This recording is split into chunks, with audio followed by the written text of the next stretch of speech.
Away we go one more time on a brand new week of the Talk-In Audio podcast. Rob over there, Matt over here. We are on social media at Talk-In Audio, and subscribe to the podcast wherever you're hearing us right now. What's going on, man? Got through that quick, eh? Yeah, honestly, the intro, everything is just, Matt is trying to catch a bus. Tons to get to today, Matt. I went out for my first golf lesson on Saturday. Yeah. No. You were out last week failing at golf. You told us about it. Yeah. I was at a golf simulator last weekend. This was real golf. This was actually paying somebody to give me instruction. Okay. You and I come from a similar coaching background. Mm-hmm. Although it has very little to do with golf. It does. Yeah. Very little. My coaching method comes with a volume of words. Okay. The instructor I had yesterday was more. So is your conversation method? Yeah, was more of a minimalist. Oh. So it was. Yeah, that's got to be flipped, man. Your coach should talk more than you. Yeah. If you want to learn some things. Yes. So, but I was there and I was paying, so I was doing more listening. But there was some prompts I had to get after. Okay. But it went well and it was money well spent. Yeah. Where it's going to go, but there's a lot of things in a golf swing that it's a good thing I'm so damn athletic, because I'd be way behind the 8 ball if I wasn't. As opposed to way behind the golf ball. Look, I'm curious to see where this goes, man. We are at the beginning of golf season. Yeah. I fully embrace your desire to get out there and try something new. Well, I got to try something new. Yeah. Yeah, I will, and that's all it is. Yeah. It's not going anywhere. Much like the ball. Yes. It's over there, and it's to the left and to the left and to the left. Right. I have my brother-in-law is now in town. Mm-hmm. He is an avid golfer, and I like spending time with him. Both of our partners, obviously sisters, enjoy spending time. So it's a way, it's an avenue that will allow us to have other things to do. Sure. So it's really it's sort of a social thing. That's all I'm looking for. I get that, yeah. And isn't that basically the explosion of pickleball? Yeah. Yeah. That's exactly where I was going. I know. I was going to say seniors. I'm sorry to all our friends on the show who are doing it right now. Pickleball? Yeah. Nobody's doing it. Nobody listening to this show is doing pickleball. Oh, I don't know, man. Okay, send us a message. Send Matt a message anyways. It's out there. Because I don't believe anybody listening to... Basically, every time we have an AHH AccuBet, from May through October, to get a guest to come in here, it's like... Anybody working for the Chum? The Bell Media whatever. Like, we'll have to see how the schedule plays out for pickleball. And our mutual friend Jill, she's now down in Toronto. No. She has taken up in an attempt to meet new people and get out there. Now hers is 1-on-1. I thought this was almost an exclusively pairs sport. I guess there's singles. Now she said she's still met some people and they shuffle you around amongst you. She's already been moved up 2 levels. So. Is she looking to meet people Yes. or is she looking to meet people? I don't ask those sorts of questions. I think if you can't ask Jill that, who can? I think she's looking to beat people's ass. I think she maybe misses the looking competitive. For an outlet? All right, I get that. In a socially acceptable way. So she was competitive. The pickleball thing is it's a thing. All right. Maybe you take that on after your golf lessons. Let me think about that. No. Listen, before you carry on. Can we have a beer? I was going to think about asking you about your beer. So, but yesterday, while we do this, I want you to think about this. Yesterday, so Saturday as of recording, was International Record Day. Yeah, I saw some social media stuff. Record Store Day, yeah. I want you to think about if you had, because I asked my family, we circulated this. Mm-hmm. If you had to start now, today, with vinyl, 1, 2, maybe 3 albums you would have to start with. Think about that as we... So my music standards, my favorite... You can take it how you want to take it. Yeah. I already love the music I love, and now I'm building a vinyl collection. Correct. Is how I'm taking it. This is how you want to take it. Yes. Because vinyl brings a bunch of things. there is the sound of it. Yeah. What do I need to have on vinyl? But vinyl comes in an album, which also brings in art and a thing I want to put out. So people see that. It says something about me. You take it however you want to take it. Okay. You want me to start with the beer? I do. Okay. I had one of these for both of us. Then you rebuffed my generosity. Well, I've rebuffed half your generosity. No, then you, in fact, rebuffed my entire. I offended Rob. It's a match set, so I said, fuck you, Matt. It's a Matt set, so which means fuck you, Matt. Yes. All right. It's kind of. So I was over after my golf lesson. For a Michelob. No. It's down the street from Brew Revolution. Still open. Did you not think that they were closed? I thought they were closed. I thought that they were closing. Not. That's a great sound. I hear it a lot, good listener. So, they in fact are not. They are very much alive and kicking. Good. And what I was happy to see was Kick it. they had sort of been strong in the IPA lager. They have now made a move toward what I would deem to be more malt-forward beers. All right. So I'm like, yes, guy. That's the good shit. So what I am drinking today, yeah, is Thanks, Lil Sean. Stout at the Devil. Hey. Stout. Hey. Stout. Yeah. Stout at the Devil. Yeah, Yeah. little Motley Crew. Yep. This is their tropical stout. Tropical stout. So this is a Caribbean origins. So dark, it has a little bit of that, traditional coffee, chocolatey sort of feel, but with a little bit of fruit overtones. Comes in a little stronger, 6.66%. Oh, no. The number of the beast. Hey, shout of the devil, stout of the devil. So that's what I'm drinking today, Matt. The tropical stout from Brew Revolution at 6.66%. What do you have? I have a bit of a recollection of somebody bringing me back a stout from the Bahamas, I believe.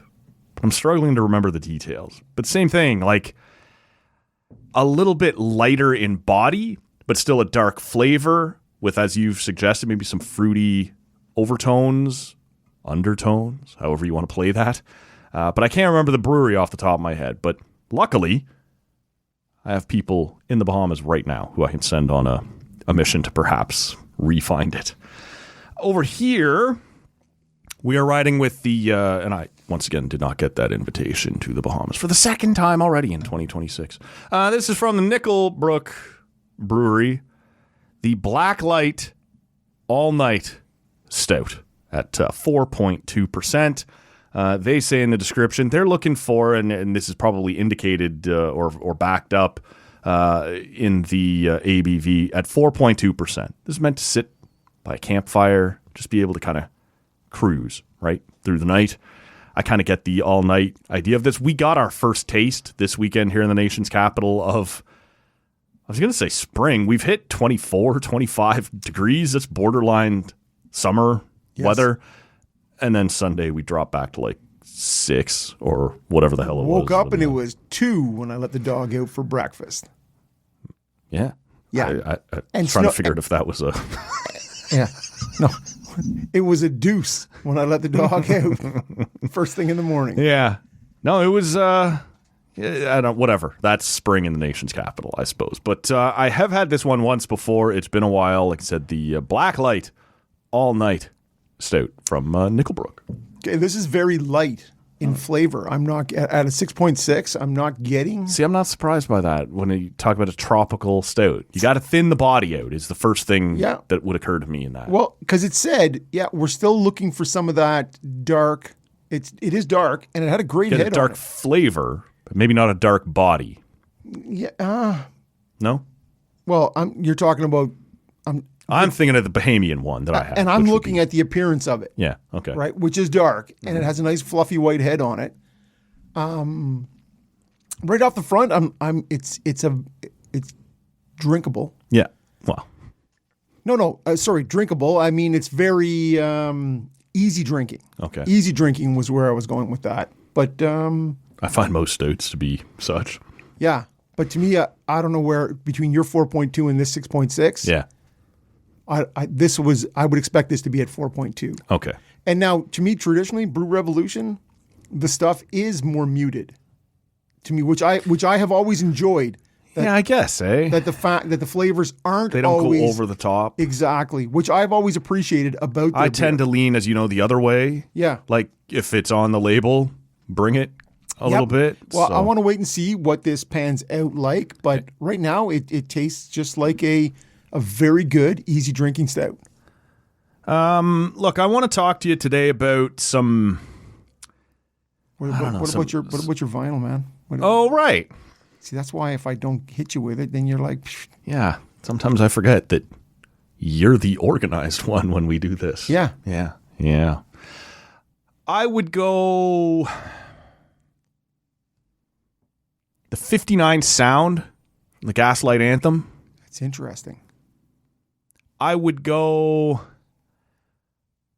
What did you ask me for, 3 or 5? 2. 3. Oh, just 2? Yeah, 1 or 2, maybe 3 if you had it. Yeah, for sure the 59 Sound from the Gaslight Anthem is still the first one that comes to mind. Because that's your favorite album, or to me, because of the sound of it, you want to... like. It is one of the top 2 favorite albums of mine from that band, and I feel like it would translate. But I've never been a vinyl guy. I've never owned, a 45 or a whatever. I've always either been CDs or now digital. So I've never gone down this road. I know there are people who get hardcore into it. Yeah. In fact, having been to the Finest Bar in Almont to visit Josh and Schreids, they have a large stack of vinyl, and they get into that in a big way, and it's kind of fun. Like, it is a different way to kind of... Well, we've sort of moved away from that. It becomes an obsession, though, yes, right? 100%. And you got to put in the effort to go find, like, to make a good find, right? Or to so that's never been my... But I feel like the 59 Sound of the Gaslight Anthems albums would be where I would want to start if I was making a collection there. And then at risk of being a hopeless cliche, I'm probably going hip somewhere. I know... Towards the end, I don't know if we're supposed to be talking about them or not. I'm sure you don't. The Anti-Flag started putting and leaning into putting out some vinyl stuff, but we've canceled them, and for all the right reasons. But if you'd asked me this 5 years ago, that would have been high on my list as well, right? Like, there's a lot of their live stuff I would love to have had in a more natural sound. Yep. So I will go, I will stay at the 59 Sound from the Gaslight Anthem, and I will go with the Fully Completely. See, on the hip. And that is an album you'd like to, because you look at that album cover. And I have that album already online in like 3. I have the original, I have the remaster, I have the live. Yeah. I have but for all right, let's give it a shot in this format. I've got my cross trainers on. Anything can happen tonight. Attaboy, Gordy. Prime Gordy. Yeah. Okay. And it's interesting because I asked the question because to me it does present so much that to look at somebody's vinyl, if I'm going to spend $40 or whatever it's going to cost now for an LP, it's got to be something that's near and dear to you. Yes. And it should speak about you, or... Because I have in the other, in the spare bedroom, I have a drawer with dozens and dozens of CDs. And some are dear to me. Others were just, let's check this out. It's a random Friday. Yeah. Spend whatever it was, $16.99 on a Gob album or whatever it would have been at the time. One song off let's check it out, right? Yeah. It's a different world now. We spend our money on music in a different way. And so, on vinyl, if I'm going to start a new collection, you would start at the things near and dear to you and build your way out. And to me, it's like if you can put this album on display, people go in and go, ooh, oh, look at that guy. I know something about Matt. You get to know somebody based on the music that matters to them. And that used to happen all over the place. You go to somebody's house, they would all have those like CD towers beside their whatever. I was going to ask about your CD tower in your spare bedroom here. Yeah. It's now tucked in a drawer. I literally do not have a method of playing CDs right now, but I refuse to get rid of the collection. So they're not on display. But that used to be a thing. You would get to know somebody a little bit based on their music collection. See, and I want to have, if I'm going to go with 3 to start with, and it's interesting. I don't have a hip in my 3. Okay. But they are probably easily in a top 3 band for me in terms of music that I have and like and enjoy listening to over and over again. Yeah. I'm going with Electric by The Cult. Okay. That's a badass album. I want to have Rubber Factory by the Black Keys. Yeah. And I want to have Morrison Hotel by The Doors. That is going to be, I'm going to build out from those 3 albums. Yeah. 2 out of those 3 do nothing for me. The Black Keys I would have some time for. It's my collection, man. Yeah, no, well. And you know Cult, eh? Not really, no. Do you know the Cult? Not really, no. Okay. Like I'm familiar with the Cult. Yeah. Like I've heard the hits. She Sells Sanctuary. Yeah, all that not stuff. Not on that album, but I get it. Love Removal Machine is on that album, though. But to me, the sound also that comes with it, like it's got. Well, but it's all tied together, right? What kind of speakers are now attached to that? I get it. I was more interested though in. To me, I would also have some time for like a Neil Young's hits compilation. Like, how about Carole King's I know you Tapestry? don't love Neil. Yeah. Probably not, but I know you're not as fond of Neil Young, and I'm not going to pretend I know like his deep cuts, the cat. But I do have like a hits album or 2 of his that I love, and sometimes like it just sort of catches you out of nowhere on like a Sunday morning. Like I'm going to listen to a little Neil Young, and I think that would play well on. I got a lot of time for Cinnamon Girl. Yeah, like there are some Neil Young that I do really enjoy, but some of it I'm like, well, not so much. Okay. But again, the guy's he's an icon. Yeah. So I've got time for that. And again, that to me is something, and I think the people who have nothing but greatest hits albums, posers. Sure. I'm not pointing at you. Yeah. Well, it would be fair enough if you were in this particular moment. No, okay, but I've been to see him 2 or 3 times, and he's had like his concerts are known to be long, and often he just shows up. He's like, yeah, I don't know. I'm just going to play that thing from 1981 that nobody else remembers, and you're just sort of subject to it, and you go, all right, that was pretty good, right? Like I'm feeling it. Yeah. So guess who else is going to be feeling it? You. I'm putting it on you right now. Yeah. So. Okay, well. I don't mind that about him. Thanks for indulging me in this conversation. Oh, I haven't promised it'll make the show. Okay. Well, anyways, thanks for indulging me in this conversation. It's just you and I. All right, let's get into some of what's gone on here this weekend. I do want to talk to you on the back end of the show about some things coming out of the back end of some of the loser franchises in Canada right now. We'll talk some Canucks, some Jets, and we'll tie an anchor of the Leafs to those loser franchises here on the back end of the show. But why don't we start with the Stanley Cup playoff games that we have already seen, and we'll start with the Hurricanes and the Senators. I don't know that it looked exactly like I thought it would look like in Game 1, but it didn't look far from what I thought it would look like in Game 1. Sens only had 9 shots after the first 2 periods. They did manage to get it going a bit in the third period. Some of that is the typical score effects, right? The team that's leading starts to sit back, and the team that's attacking. The team that was leading got 14 shots in the third period. Yeah.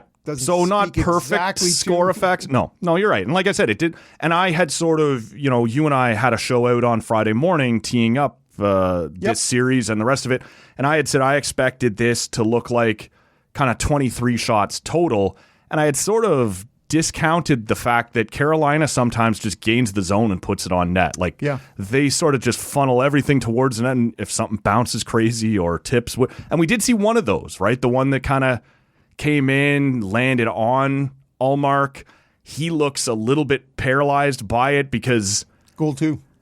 Yes, if I move here what happens. I don't know exactly where the puck is, so I don't want to start floundering and knock it in. So I don't really want to put that one on him, but that is kind of what Carolina does in just putting things in.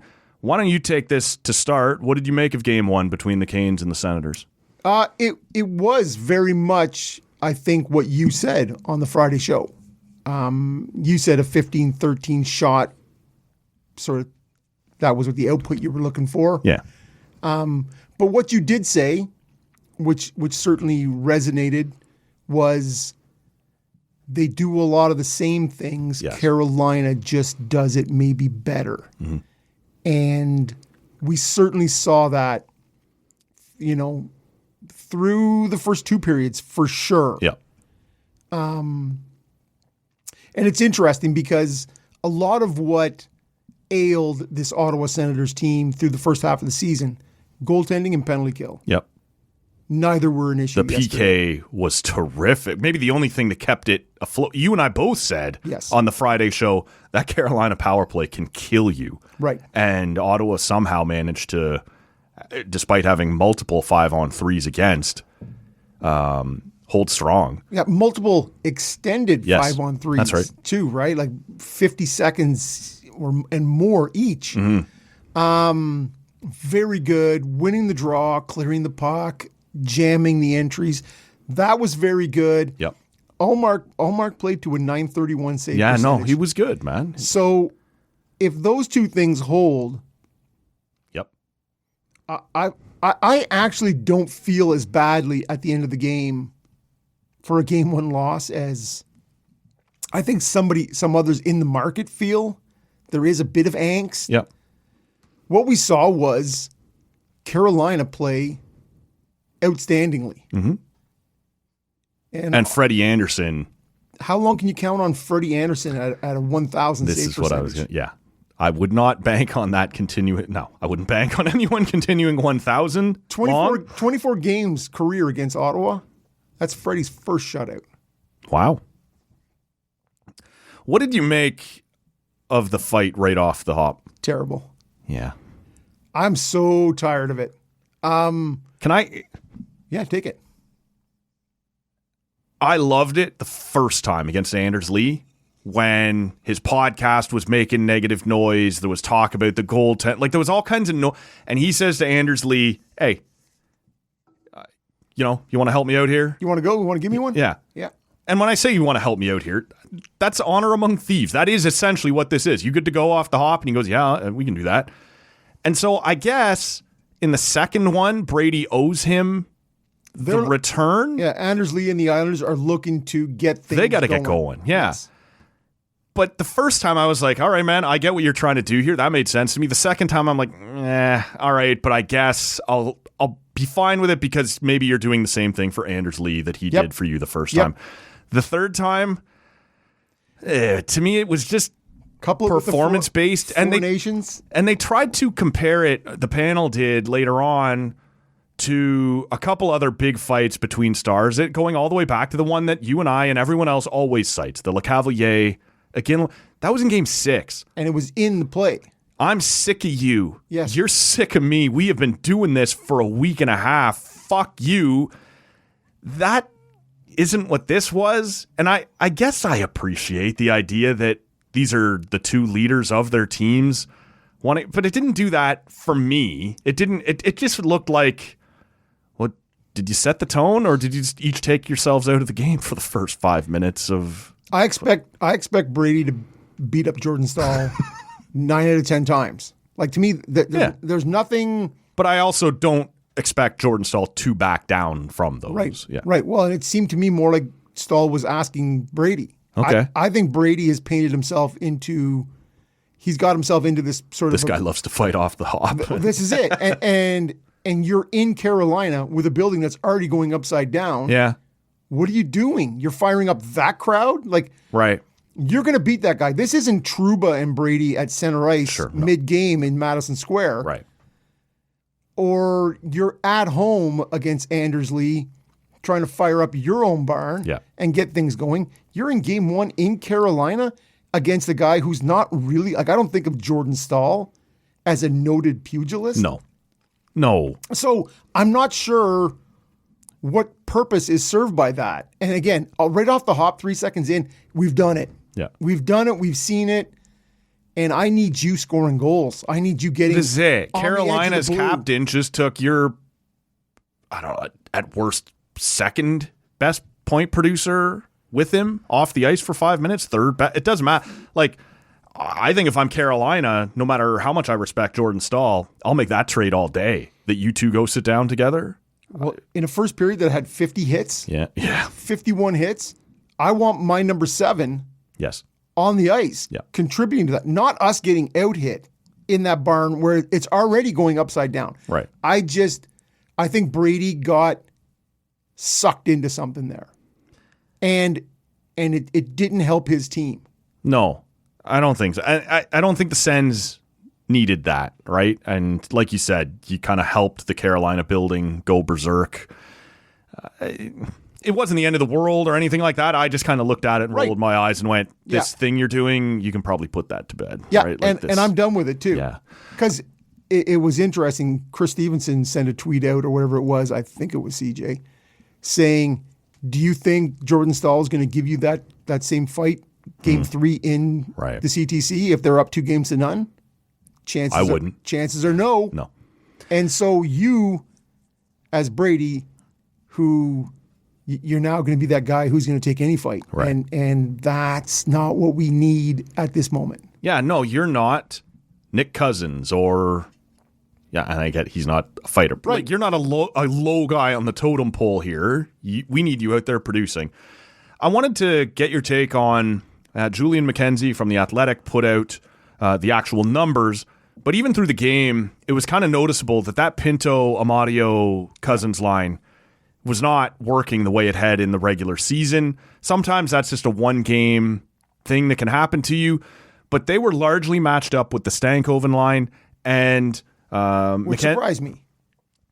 Well, we talked about it a little on Friday. We did. That Stützle versus Aho would be the thing. And then at home, I thought it would be more like Staal on the Cousins Kachuk line. Staal, Martinook. Which would leave Pinto versus Stankoven. Yep. I guess. Anyway, that the numbers would suggest that throughout that game, the Pinto line had literally a 0 expected goals for, while the Stankoven line had a 94% expected goals for. Is that good, Matt? It's good for Carolina. Yes. It was not great for Pinto. Look, I don't think anybody expects that that's the way this will continue to play out, quite so lopsided. Correct. But that was shocking, man. Well, when we talked about it, when I asked you the top 5 players combined in this series, and for me, I said, and no one's mentioned it, but Pinto. Yeah. And if you're talking about Pinto at the end of the series in a positive way, super good for Ottawa. Sure. After game 1, we're talking about that Pinto line in a not so great way. Right. And it's not good for Ottawa. No. That to me, I think is very crucial. When we cited that stat, that was he has faced the toughest minutes Of anyone in the NHL. And number 2 was Amadio. Yeah. Line mates. Yeah. And for those two guys to get caved in the way they did in game 1. I see a lot of people racing to blame Cousins. And look, you can do that. He is the weak link on that line. But these are 2 very good third-line players, Pinto and Amadio. And I have no problem if they do want to make an adjustment at that spot. Zetterlund won't help you defensively, but maybe gives you a little more offensive punch. If I was going to move him off the 4th line, it would be higher than the 3rd line, right? Like I'd be looking to create something up. Maybe Giroux could go down onto that, or would you just chalk that up as a disastrous game and trust those guys to figure it out? There needs to be some changes. I'm not. I don't love Nick Cousins at 3rd line. Well, I think that's a little high. And I understand that. Except for they've had great success. Yeah, great success. Fucking guys. Just losers. Hey guys, here's a reference from 06 you're going to love. Yeah. It is. My wife. Yeah. You tell me my wife is dead? We just did my this wife a week ago. This literal Borat. Yeah, that's the last movie I saw in theaters. Very nice. Very nice. You told me my wife was dead? My wife is dead. My wife is dead. Yeah, Borat. Now you throw me totally off the. Yeah. If they didn't have as much success as they had in the second half of the season, I would agree with you. Yeah. But I think going into game 2, I'm not sure Carolina can play better. Ottawa can play better. Yeah. And now, Yeah, what Carolina that's has right. to say in that? Like the Watch fact, this. Well, the fact that they went 12:43 without registering a shot. The Sens, yeah. No, Carolina. Oh, because the Sens went 11 minutes without a Yeah, shot. that was later. Okay. But to start the game, it was 12 and a half minutes into the game before Carolina, despite the pressure they had. Yeah. That is. Well, and despite their, like I said off the top, their strategy of just sort of, if there's nothing there, just lob it in. High volume. Just shoot it in there and see if it bounces, see if it whatever. See, they were seemingly more interested in running people. I missed the beginning of the game watching the Raptors and the Charge. Okay. People giving me shit on my Twitter. Well, for, you know what? what a day, man. There's so much to do. Although the Raptors. Didn't go well. Yeah, well, and who cares? It went well in the first quarter. Okay. And then the Charge won. How long is the game? It was longer than the first quarter. Okay. And it went less well. More than 12 and a half minutes or whatever. What a day, man.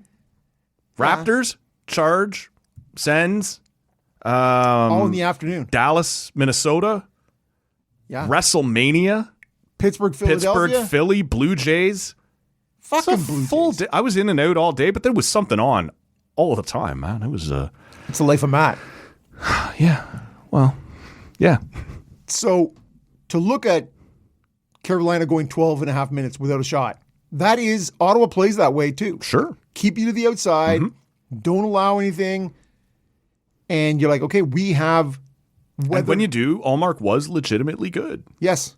Yes. And now both goals, you sort of go tip on that first one. The first one was tip. 5-hole. It was a tip, but anyways, it is one of those I things. get it. It's one you'd look at and In real time, I looked at it and went, egads, man. Because he had played really well. two guys had stuck their sticks in there. Yes. And I don't know. And when he was asked after the game, so maybe it was Julian, said, what did you see on that first goal? And Alina said, it went 5-hole. That's what I saw. Yeah. So it's, Oh, that's what we saw too. I know, but he didn't Nope. say it was tipped. No, you don't blame. We're going to talk about a guy who You may blame other guys. yeah, you don't do it publicly. Yeah. I love all those guys in that room. Mm-hmm. But they They just screwed me. I didn't get any worse. That was a takeaway, Matt. Okay, And we'll get to that. we will. So to me, that is, I am very much interested to see run this back in game 2. Did they end up getting an empty netter or did it finish 2-0? No, finished 2-0. Okay. And really, it did look like, having seen Carolina 12 days ago, Yeah. and Ottawa had a couple power play goals, they looked like they had learned from that, spent time pre-scouting. They pressured the Ottawa power play like nobody. And that is the one drawback for a top 10 power play. They do look at times a little lackadaisical how they move the puck. And Carolina gave them no time or space for that, and it looked like it in the first two anyways. Yeah. And look, I think a couple of concerns that Ottawa might have had have been rectified. Like we said, Allmark looked good. The penalty kill looked great, right? Yep. In the third period, Ottawa did create some pressure and created, honestly, both goals on the power play. Stick with me here. Ottawa created 2 power play goals in the third period. They just didn't go in. Like one of them gets called back on review. One of them gets shanked just at the last possible second. But like the opportunities were there and you just didn't finish. Yep. And I think if you're looking for Ottawa to make this a long series or to win this series, I didn't see this game 1 as alarming. I did not either. No. And at the end of the day, I was like, man, we didn't look good. I'm looking to make tactical decision changes as opposed to lineup changes. Yeah. Because you can't. Although we haven't heard, as you and I sit here on Sunday afternoon, anything about Zub, you may be forced into a lineup decision. It would be a big one if he's not. And that was 3 minutes into the second period. Yeah. Right? Where he goes down and lays in the words of Dean Brown, an El Cabongo on Seth Jarvis. I love that it's Spanish. Yeah. It's not just a cabongo. It's the El Cabongo. And you're like, man, he blew him up, and yet Jarvis finished the game. Yeah. And Zub. Well, some guys are used to throwing huge hits, and some I don't know how many people. Seth Jarvis was taking a shit kicking all over the ice, and still just out there doing it. Like, I love that guy. Not in this series, but normally I love Seth Jarvis. But yeah, to lose Zub, which we aren't sure is going to happen, but it doesn't look good. Anytime somebody says to me, "Hey, Rob, you don't smell very good." That guy's. What are the chances of that guy coming back in game 2? And you're like, he fucking left. Yeah, for 3 minutes periods. into the second period and did not come back. That is not just a walk it off stinger, or we're gonna do that. That seems to be.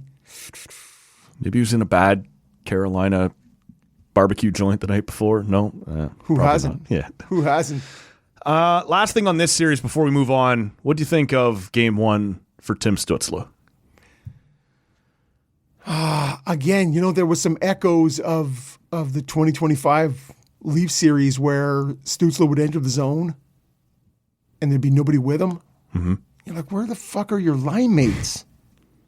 There was, he had opportunities with the puck on his stick that did not end up in grade A scoring chances. He needs to be better. But so does Batherson. Mm-hmm. So does Cousins. So does Sanderson, right? Like, to me, so does Giroux. I thought through the first 40 minutes, Giroux may have been, with Allmark, may have been the best Senator. I would really, and I don't know what it does for the depth and how you shuffle the depth. I would seriously look at putting Giroux with Pinto and Amadio, but I'm not moving Nick Cousins up. So now am I prepared to move Zetterlund up and put Cousins on the fourth line? Like, there's more to it than they've struggled a simple swap all season with that lack of a top 6 winger. I just think Giroux, speed-wise, you're talking about. But I think he can also help that third line that you are counting on to shut down the Stankoven line. And look, for whatever you think of them, they scored both goals, right? The Stankoven line. So Stankoven, Hall, Blake. Yeah, you're going to have to find something there. And I think I trust Giroux more in that matchup situation. Maybe you wait till Game 3 when you have more control of the matchups. But I would look at that. Yeah, and Giroux had 50 points this year for a 38-year-old. Yeah, making like $3 million or whatever the hell he is. 63% on the dot. Yeah. Like, to me, he is still so useful. But I think the days of him being on a line with a guy like Stützle, it's not there. No. And so I just think he's of the guys who I look at and go, you need to bring more. Sure. He's not the guy I look at. Okay. And it's fair, I understand. But that to me is he's in that position, and he's been in that position all year. And that is a place when he comes back next year, and I hope they bring him back, that they bring him back in a third line role. Right. And they have a top 6 replacement for him. So he's not the guy I look at, but Stützle needs to be better. Yep. Batherson and Cousins, who did not have great first rounds last year against Toronto. Mm-hmm. Both those guys need to be better too. Like, this is a unit that needs to be better all the way around. And you learned from it last year, or you didn't learn from it. Well, this is such a different matchup, right? Like the way Carolina can strangle you compared to last year, right? Like it's. And so now Game 1 last year. Like I said, in the third period, they created the 2 opportunities they needed. They just didn't go in. And So, and again, that goal that was scored and was called back. Mm-hmm. There was nothing I saw. Now, after the goal came, after they called it back, after the commercial break, they showed the overhead a bit. But man, it was with the call on the ice of goal. When they came back and said no goal, I was like, "Are you kidding me?" My takeaway from that was that there had still been a replay that they had that TV didn't get, or that one of the broadcasts didn't have, because we went on a couple more minutes. And then there's a commercial break, and coming out of that commercial break, there was a replay where I saw most of my Twitter timeline. Oh, okay, there it is. It wasn't in. But nothing the TV showed us in the sure, review. and that frustrates people, right? Like, and the call on the ice was goal. Yeah, And you're like, all right. I think at the end of the day, they got it right, Yes, but I they do. didn't show it properly to the fan base. And Correct. Yeah. Initially. And so when everyone was like, what? Yeah. Like this to me was cut and dry. I didn't think it was a goal initially. Mm-hmm. But once you call it one on the ice. But the play-by-play guy who is John Bartlett. John Bartlett, thank you. He said, I think that's in. Mm-hmm. He did, yeah. A couple times. And you're like, okay, because I didn't think it was in. Right. And so then you look at it and you're like, okay, the glove is in the net. That's all these things. And so there was nothing that showed. And when So it turns out the glove was in the net, but the puck wasn't yet in the glove. when it was in the net. Yes. And so it was bobbling. And anyways, I don't think, and I know there's a lot of online Senators fans saying the officiating was terrible. That cost us the game. That's bullshit. It didn't cost them the game. It certainly did not. But that call was presented poorly to the fan base. That call was, and if you look at, do I think the Amadio too many men thing? When I got one on the one skate in the bench, that is tough, man. And then you like by the letter of the law, it's correct. Yes, it is. But that's a brutal playoff. How many times do we see guys 10 feet from the bench and they don't call it? Right. And you're like, but it just happens to hit his skate while the other one's in the. Yeah, and then you get a legit tripping penalty, which caused the 5-on-3. Yeah. But when you call these, like again, the Pinto one. But we talked about this, right? The first couple games, they always call a pile and say, see, the rules still apply before they put the whistle away. And if you want to talk about bullshit officiating, and again, this was both ways. There was the penalty call against Carolina down on the goal line.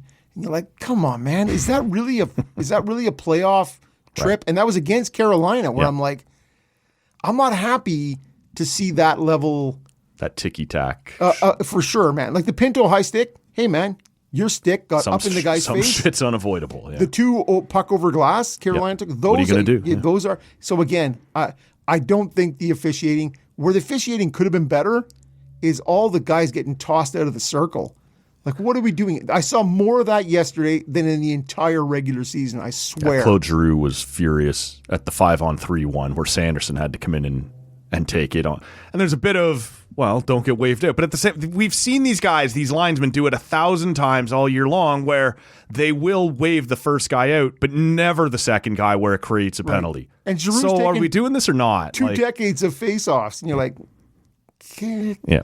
So now Sanderson's got to go in there. Everything's out of whack. Now they did. I think they won that one and got it out. No, they lost. They lost the draw, but did get it out. Yeah, and so you're like, anyways, that to me was my fair enough. Yeah, small issue with you, but it was both ways. Yeah, guys were getting tossed out all over the place, and I'm like, you, my friend, are fucking with the groove of this game.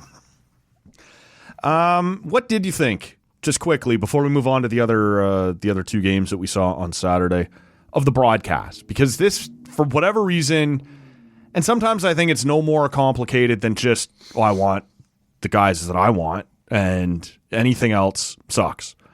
Because I saw Canadian fans watching the Sportsnet broadcast saying that John Bartlett and Gary Cali, we've been through this before, for whatever reason that I don't understand. People don't like Gary Cali. Sens fans don't like Gary Cali because they think he doesn't like the Senators. Yeah. And again, maybe I just don't have the history. I don't think Gary Cali is like the best in the business. I think he's fine. And I think John Bartlett is fine. But the one thing that I think is like John Bartlett did the Habs Sportsnet games all year. Yes, both of them did. Cali and Bartlett are a combo. So the Leafs are out. Yeah. So instead of retiring Chris Cuthbert and Craig Simpson for the year, they're going to go do another Canadian series. They get the Canadian series that everyone... This is it. That's their A team. Yep. But now so Montreal's the A team, but now you take Bartlett away from the team that he has called all year and is actually familiar with, drop him into Ottawa where he's not. Yeah. Jack Michaels does the Edmonton games. I don't love that crew. But only because I don't like Jack Michaels. This is it. It's a little nasal. And then when the goals, I just like... it grates on me as well. It grates on me hugely. But the simplest thing to do here... Put Cuthbert and Simpson in on the Ottawa Ottawa series, man. So I like Gary Cali. Okay. And I'm fine with Gary Galley. I am the outlier in the Senators community. I have reached out to a number of people in the media here around Ottawa. What's the problem? What have I missed? Like, I'm not from... And a lot of the media type is like, well, he's too critical, or he's too... Like, but there's some buddy-buddy relationship. They know him. They like him. Yeah. But the fans don't. The fans don't like him. To me, they don't like that he's been critical of them through this rebuild. Okay. Where they deserve to be critical. Sure. To me, I don't. It hasn't been great up until it has not been right. And there's been some things to say. I don't need people to tell me what what I agree with. Like I don't. Yeah. I'm not going to get mad at Gary Galley for saying the thing out loud that I also feel. Sure. You don't need to protect the brand for me. I want to see it better too. Yeah. So I don't necessarily like watching. Again, it's a beef of mine with Bartlett with this. And here comes Ottawa on a break. And you're like, a break out or a break away? Like, sure. It's really just a break out. Yeah. And he's like, and here's Ottawa on a break. And you're like, no, Ottawa on a break is like the guy is blue line in alone. Sure. But I don't mind the combo, and I'd rather have Bartlett and Galley than Cuthbert and Simpson. Really? I would. Yeah. I'd rather have I just think Gordon Miller and Mike Johnson. I think in a greater zoom out sense, it would have made sense like for Habs fans to keep Bartlett and Galley, knowing that those guys have that. Yes. But I guess I get why Ottawa yes. I don't know. I think Cuthbert's better than Bartlett, but I don't hate. But this was a thing going back and forth all day online, people complaining about the ESPN broadcast. Canada gets it so much better. Up here it's, oh man, I can't believe the Americans have so clearly passed us. But I think we just don't like certain guys. But look, I flipped back and forth between all these broadcasts. I thought Bartlett and Galley were fine. Yep. I thought Buccigross was brutal. John Buccigross. It was terrible. The ESPN broadcast of that Ottawa Carolina series. I thought Wishism. Oh, you're off the chart. You're on your own. ESPN broadcast, because Sportsnet didn't have their own broadcast of the Dallas Minnesota game. Bob Wishism and Eric Johnson, I thought, were good to great on that. And I thought, obviously, that McDonough and Ferraro on the Pittsburgh-Philadelphia are, again, good to great. Like, Ferraro is great. He's the elite of... Yes. He's the best. So guys. I just see people all over the map complain. ESPN sucks. No, Sportsnet sucks. No, what? Maybe we all just have our favorite. Like, this is it. I like Chris Cuthbert. I don't like Craig Simpson. But Chris Cuthbert, for me, is right there with Gord Miller, 1-2 as the best game callers in Canada right now. Yep. McDonough is good. Wishism is good. Kenny Albert is great. But these guys can't be everywhere all at once, right? And so...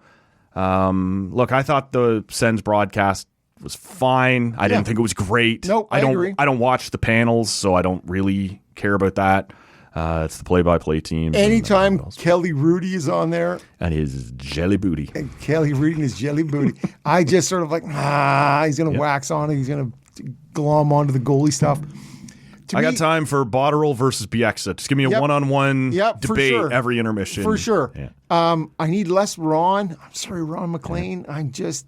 Okay. When you came out with the answer, my friend is blowing in the wind, you're like, way to go, you folksy 1960s super... You talk about us with our Borat 06 reference. He's gonna drop in and answer, my friend is blowing in the wind. Forrest Gump 1966 reference. Like, Ronnie, it's maybe time, my man. But Cuthbert and Simpson are the new Bob Cole, Harry Neal for the Ottawa fan base. Just because they're tied to Toronto? So tied to the Leaf broadcast. The thing is, for me, and look, we don't have to get bogged down. But Bob Cole and Harry Neal, it was different. That was hockey night, and it was on Saturday. And yes, they always did the Leafs. But Bob Cole only flew in for Saturdays, and then whatever the best remaining Canadian matchup was throughout the playoffs. Chris Cuthbert used to be the same. Only Saturday nights, CBC hot. Then he goes to TSN, and he does the regional games throughout. And then they make him their number one, when he signs with Sportsnet, the number one guy, but they also ask him to do the regional Leaf games. Yep. And so now, unlike Bob, and I get why other markets felt like Bob Cole was the Leafs guy because he did it every Saturday, but really he was doing the number one CBC game. Yep. Chris Cuthbert now is the Leafs guy at the same time doing the number one national. So he is inextricably linked to Toronto in a way that I felt was an unfair tie to Bob Cole. It is now a fair criticism of the decision to have Chris Cuthbert there. Okay. Yeah. Anyways, I'm just telling you, and I speak for myself. Yeah. I do. Oh, not you speak don't. I do not speak for a the lot. entire Senators You fan speak for a base, lot of them, though. but I do see that as the 2026 version.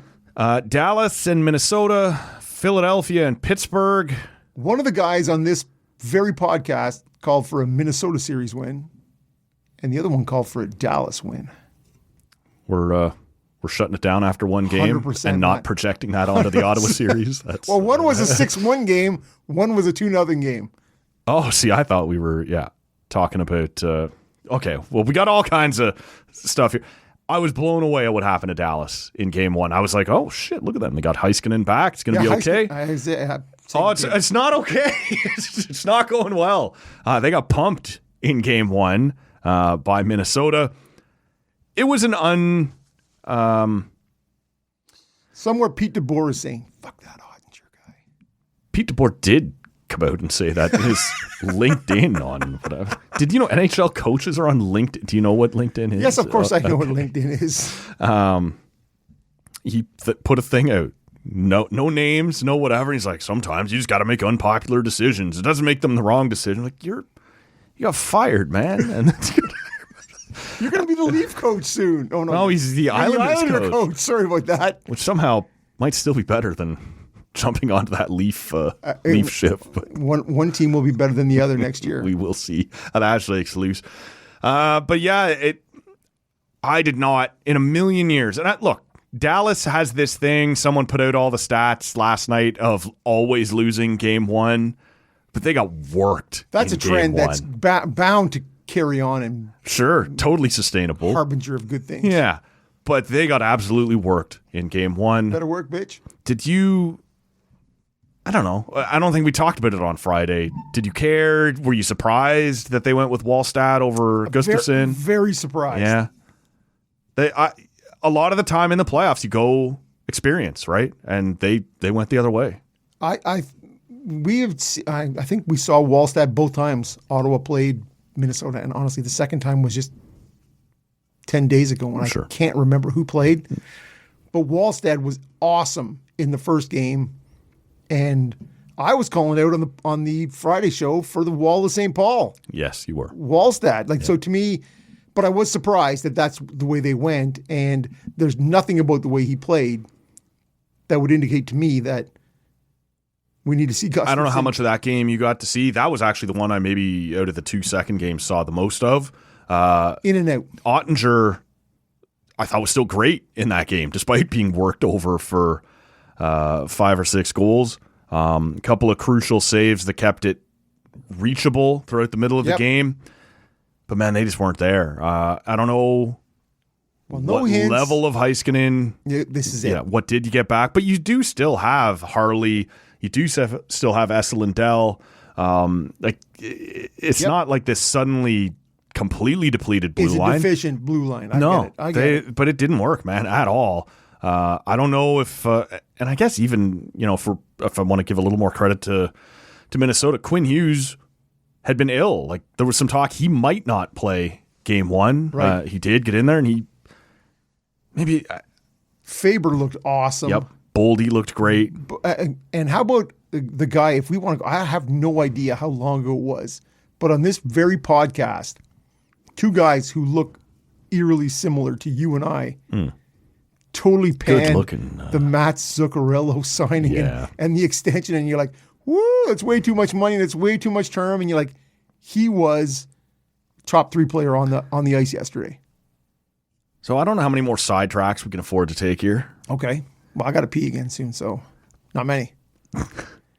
I got invited by our buddy Creech into the whatever local media hockey pool thing. So it's like a box pool, but with no boxes. You just pick any 12 forwards you want, any 6D you want. It's a box pool with no boxes. My mind is blown. And so there's two different strategy approaches. Spread it out so that you've always got somebody, depending on who goes deep, or load up on a couple of teams and then just sprinkle in a little bit of extra. Who do I think is going to be in the Final Four? That's what I did. And I go with those 4 teams. So I picked Colorado, Dallas.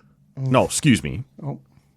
Edmonton, Dallas, because somebody's going to have to come out at the other divisions. Okay, you're picking Dallas as the central winner. Yes. Bold. No, I didn't. Oh. That's on me. I picked Edmonton, Colorado. Okay. But I did drip a little Dallas in there because I think they would go to at least the second round, right? Yep. And that's the way I did. You got to go 2 rounds to make my team.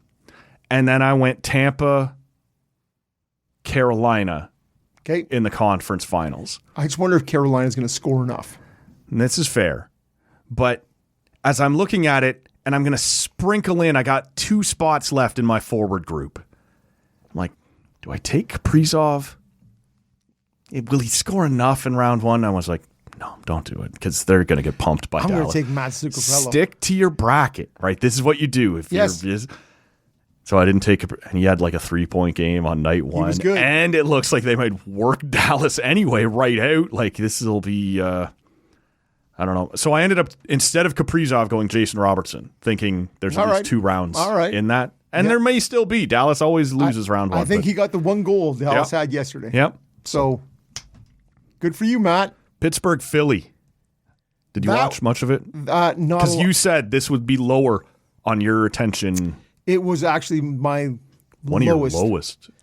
Yeah. I was in and out a bit, checking in. 1-0 Florida, 1-0 Philly, 1-0 Philly, and then 1-1, and I'm like, and again, my boy, I said there's only so much Porter Martone you can get. Yeah.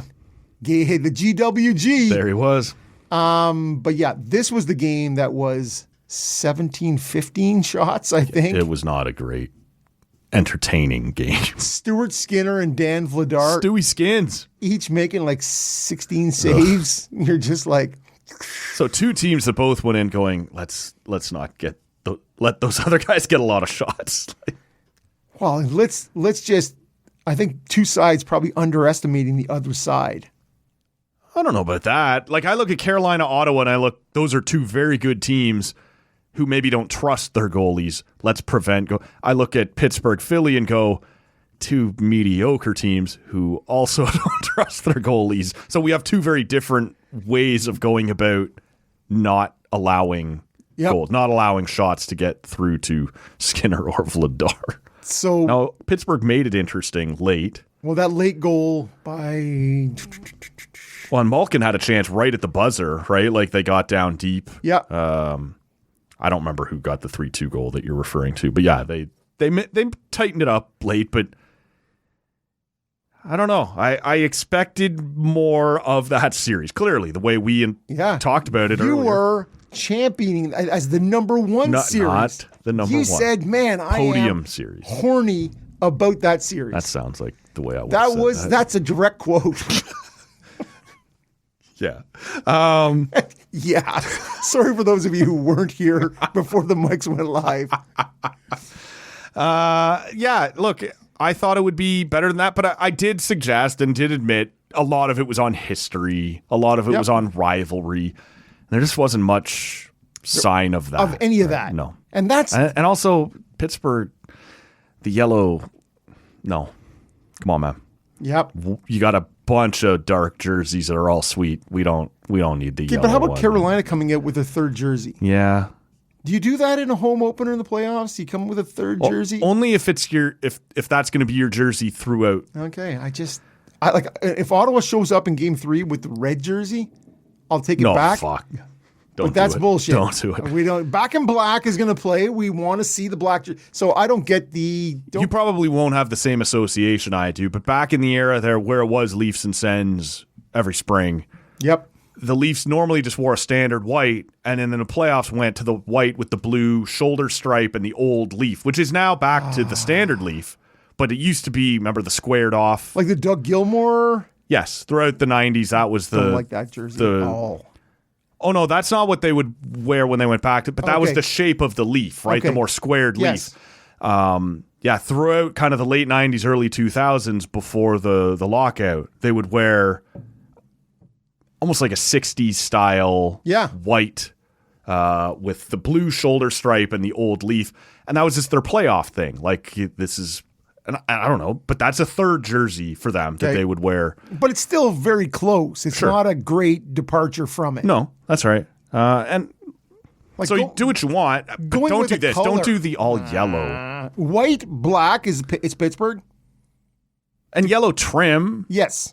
But to go with the... All yellow. No. I'm with you. No good. Stay the course. Fans want to go. I miss the Robo Penguin.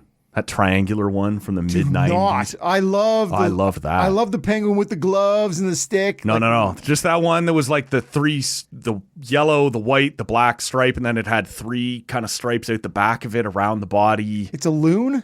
Basically. Yeah, that's terrible. I loved that fucking jersey. The Mario triangle Lemieux. with the loon on the top. And you're like, forget it, man. That was a great jersey. Nobody's buying that. Great logo. I'm looking for it now online. I'm looking for a hat with that logo, not the jersey. Ain't nobody got time for that. There's a name for it, and it's out there, man. People call it the Robo Penguin. They call it the loon. That's what they call it. Anything else on the first three? We should say again, you and I are recording this mid-Sunday afternoon, so nothing's started yet. There's a shit ton of games happening today as we're going. 4 more games today. And for whatever reason, it always feels like Edmonton's the last to go. They start on Monday, but everybody else who hasn't already played is out to do. Jack McMichaels needs to rest up. I don't think it's Mick Michaels. You're thinking of Mongo. Okay, Michael. Maybe close enough. Anything else out of those first 3 games? Nothing. I wait for game 2 in all of them. Okay. I'm looking forward to seeing Montreal and Tampa lock it up here later today. That's the big one for me on Sunday. That is the big one. I expect Colorado, as we alluded to, Colorado to run those guys down. I think so, yeah. But, yeah, Montreal and Tampa is the game of the day. Yeah, for sure. We'll take a break. We'll come back. We'll talk about some teams who will not be part of the game of the day at any time in the near future. And if we can handle it, maybe some Blue Jays.